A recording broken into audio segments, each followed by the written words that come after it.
Hey, what a great team up there. Thank you, guys. Good. So, coming back from our break here, going to talk about securing growth and boosting your scale up or startup with the right people. With that, I'm going to give the microphone to Cornee Boorsma. Please come on up. And my role is finished here. Thank you very much. Thank you all for joining this session, where we're going to speak about, on one side, security, as you can see in the title, and also the right people. How that relates to us, SAP, I hope that by the end of this session that will be clear as well. And to be a little bit more specific about SAP, and you might have seen the booth upstairs as well, we are here presented with a specific program called Grow with SAP for Scale-Ups. Many of you might have the perception that SAP is only for big companies, large enterprises as we call them. But the proof is actually, and that's what I want to share with you as well, together with 2 customers, that we are also relevant for smaller companies, and specifically for scale-ups. Because what we see is that scale-ups are developing in a relatively rapid pace the same requirements on certain areas where business processes are super relevant. And that's where we can support with our solutions. So without further ado, I would like to call on stage 2 of our valuable customers, Maxime from Top Turnover and Philippe from Athesya. Give them a hand of applause, please.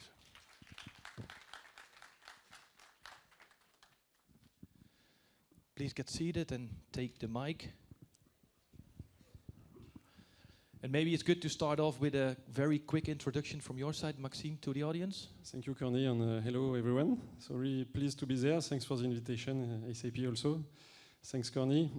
So my name is Maxime. So I co-founded a startup called TOP, T-O-P, with Amin, who is doctor in machine learning. So we are working on our SaaS since almost 3 years now. So in fact, we started when AI was not a buzzword and still evolving. So now we have some customers and it's going on. So what we do, we stop. In fact, we have a predictive AI. So you heard a lot of generative AI. So talking about ChatGPT, Mistral AI, and so on.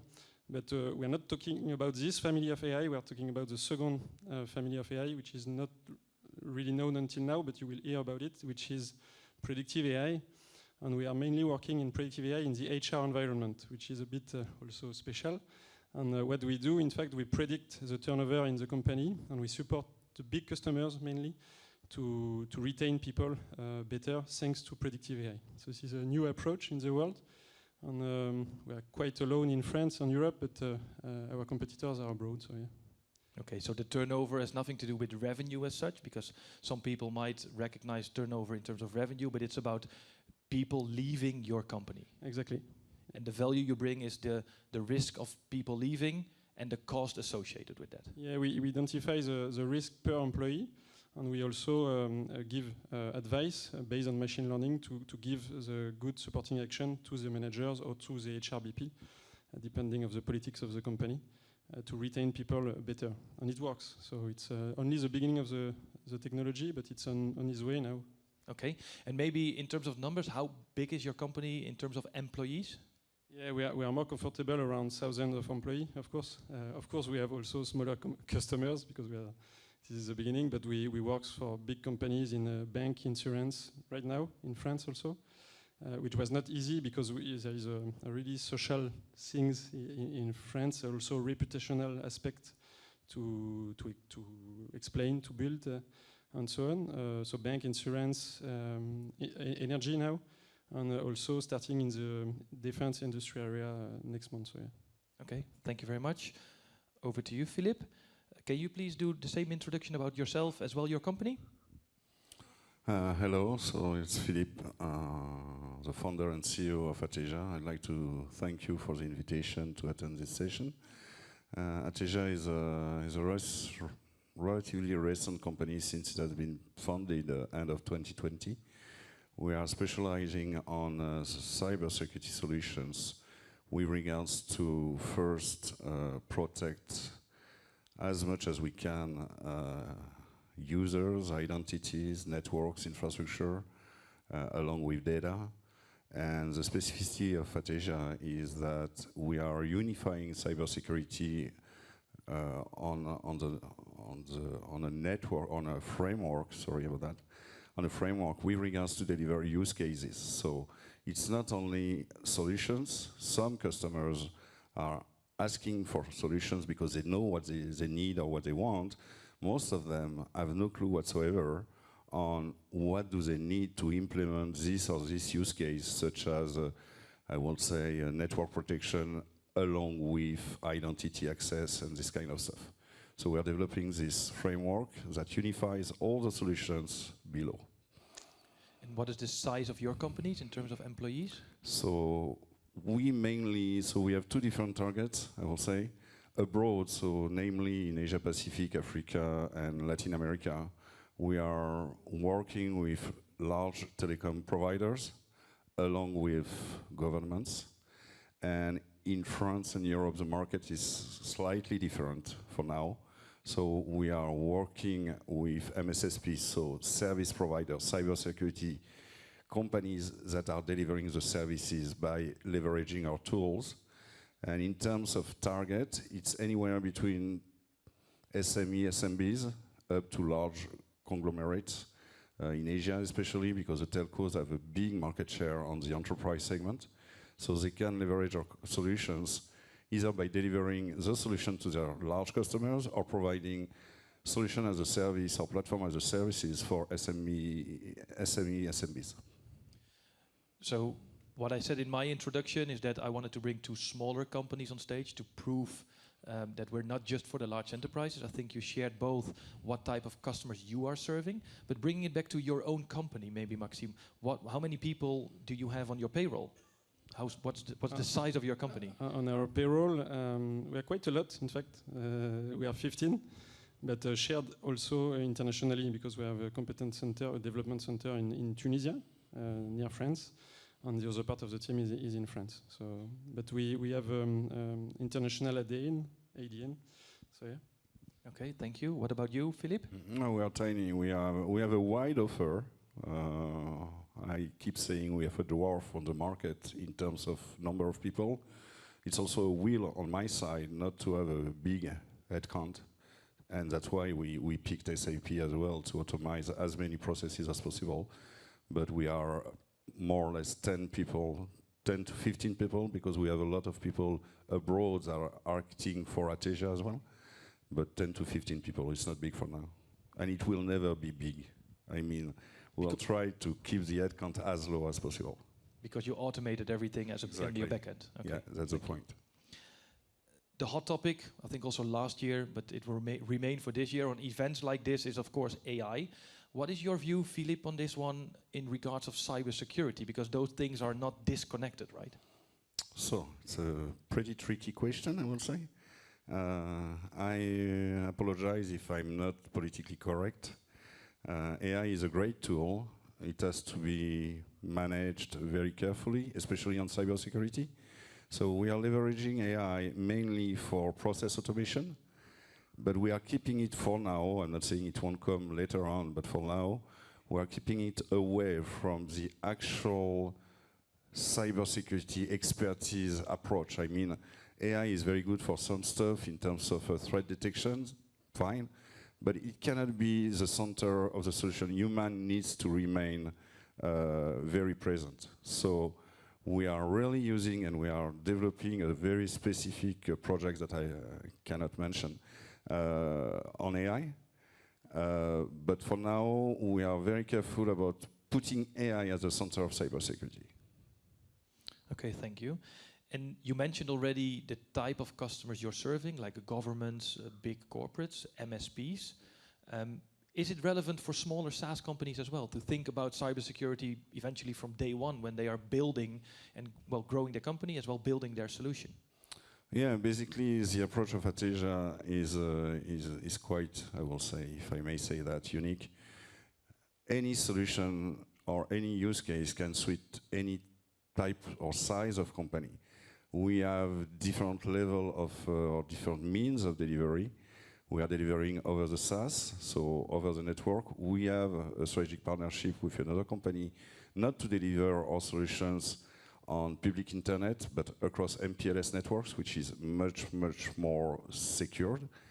And it doesn't impact the cost. So even smaller SaaS companies that needs to protect their clouds, their instances, their users, it's very cost effective, and I hope it's very efficient. So yeah, it really covers all the scope from SMEs to large companies, governments, fine, but also the SaaS industry. And for now, the last question to you. Where will Athesya be? You're relatively small, working with a lot of contractors, but you want to keep the headcount relatively low. Where will Athesya be in 5 years from now?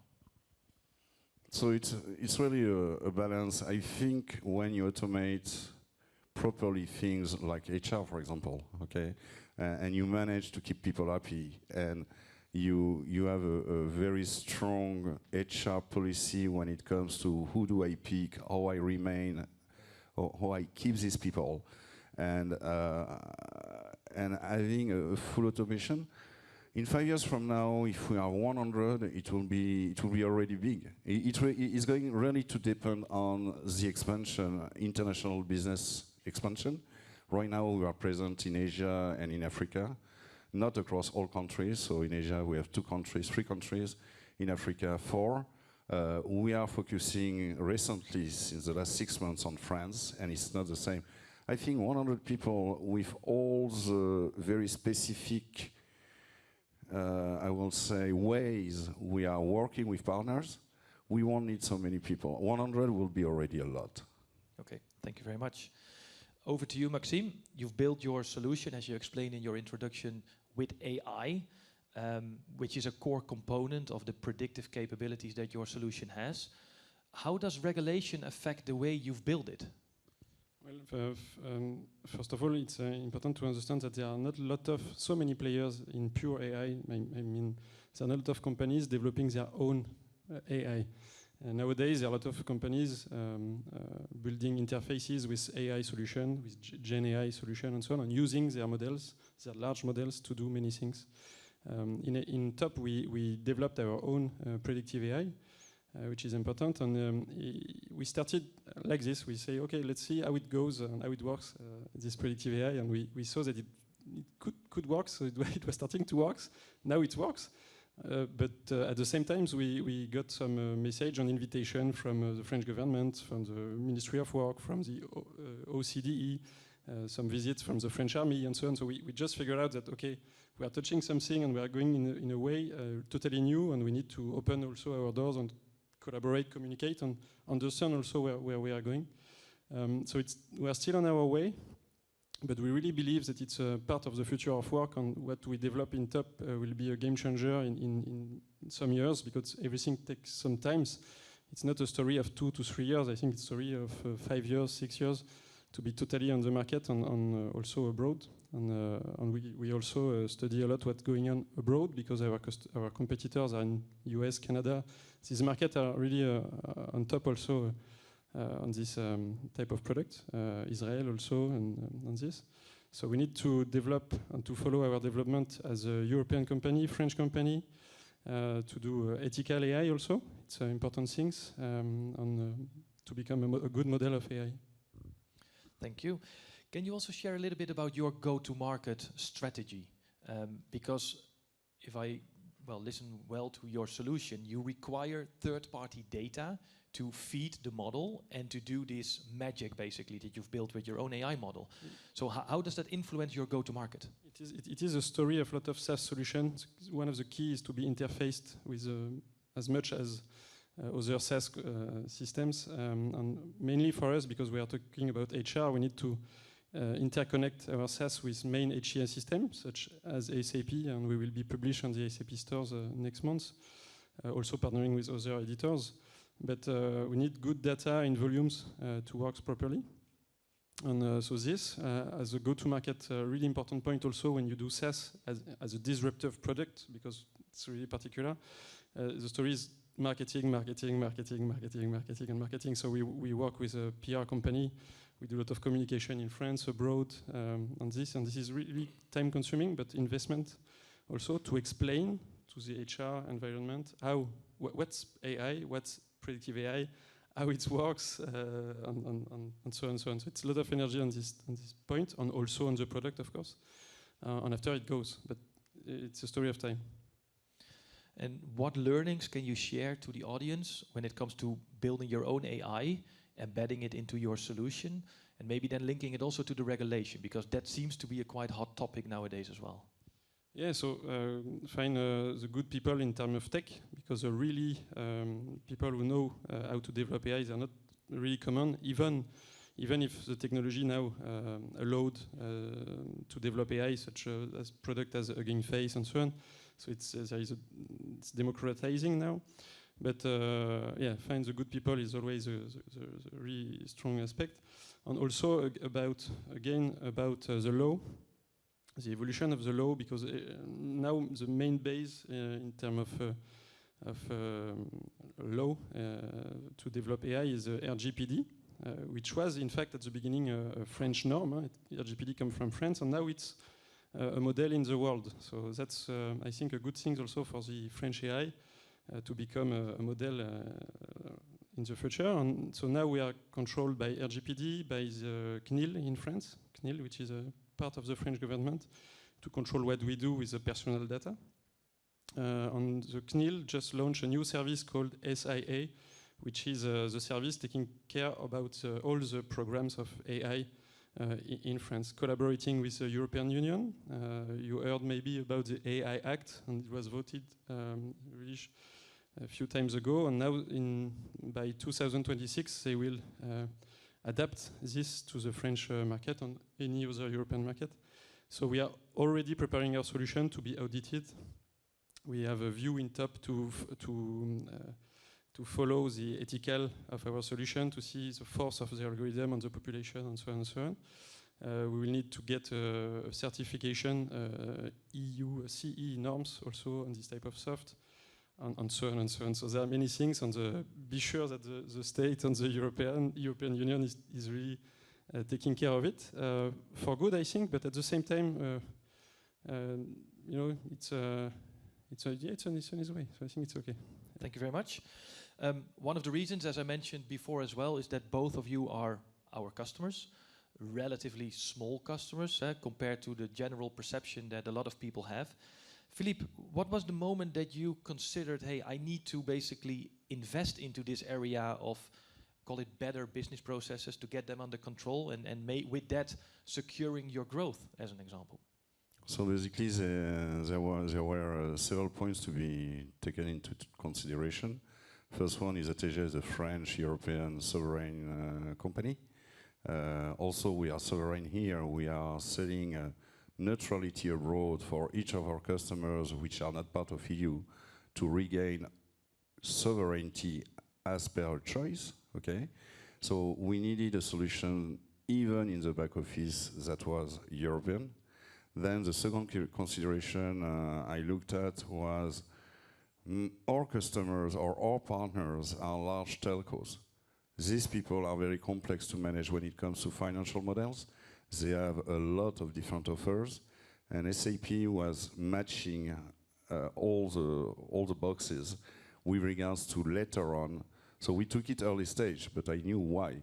Because later on, I knew we will have to adjust our overall delivery process, and not only activation, provisioning, but also all the financial processes to match our customers without having to spend too many people and too much time and money at even triggering an invoice. So this was also part of the thinking. And the third point, I will say, I checked, and if I had to do the same that what we are doing right now with SAP, I will have needed maybe 4 to 6 solutions. And these 6 or 4 solutions will have to be integrated and will not necessarily match each other when it goes to APIs, to real needs and models we need to implement. And this dictated the choice I made to go with SAP.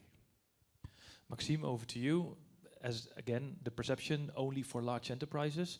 You mentioned the number of people on your side, a small company. When was it for you relevant to get SAP in place, as you already have a kind of relationship with us, right? So yeah, in fact, yeah, I come from the SAP environment also, so I did not really have the choice, kind of.